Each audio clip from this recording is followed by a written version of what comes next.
ملامحها متغيرة 180 درجة، والحزن مالي عينيها، وكانت طول الوقت عايزة تعيط. أول ظهور لهنا الزاهد بعد انفصالها قلب الدنيا. الجمهور ما كانش عارفها من التغيير.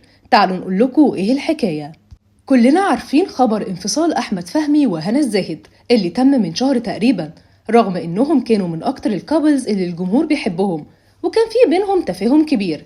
لكن الانفصال حصل فجأة من غير الكشف عن الأسباب، وكان كل التكهنات بتقول إن بسبب خلافات عائلية بين هنا وأحمد، وده بعد خناقتها مع كريم فهمي ودانيا مراته.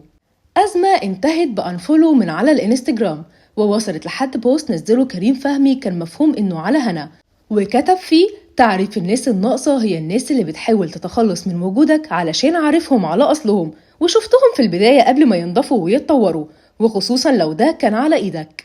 ومن بعدها والعلاقات مش أحسن حاجة، وهنا وأحمد بطلوا يظهروا مع بعض تماما، وبقى كل واحد عايش حياته لوحده، ولما حد بيسألهم بيرفضوا التعليق وبيقولوا إن هي دي حياتهم الشخصية، لحد ما أخدوا القرار وأعلنوا خبر الطلاق والانفصال، وقالوا إن السبب عدم التفاهم، علشان يظهر أحمد فهمي بعد الانفصال ويوضح الحقيقة كلها للناس، ويكشف عن سبب الطلاق الحقيقي.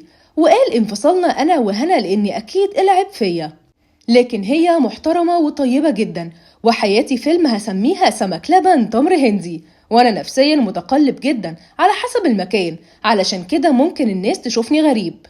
أنا بني آدم مش عايز حاجة، أنا مش شخصية متطلعة. البني آدم اللي عايز دايما بيكون ضعيف مش قوي، فأنا حابب دايما إني ما كنش عايز حاجة، أو بمعنى أصح مش عايز حاجة من حد. أنا متطلباتي بسيطة جدا. كانت كل الأحداث دي وهنا مختفية تماما عن الأنظار، وكان أول ظهور ليها من أيام. ملامحها كانت دبلانة والدموع في عينيها، ورغم إنها كانت في خطوبة صاحبة عمرها لينا الطهطاوي، لكنها ما قدرتش تعبر عن فرحتها من كتر الحزن اللي مليها. تفتكروا بقى السبب في تغيير ملامحها هو انفصالها عن أحمد فهمي، ولا هل ممكن تطلع تتكلم وتعبر عن حزنها زي ما هو عمل ولا لأ؟ شاركونا الرأي في الكومنتات.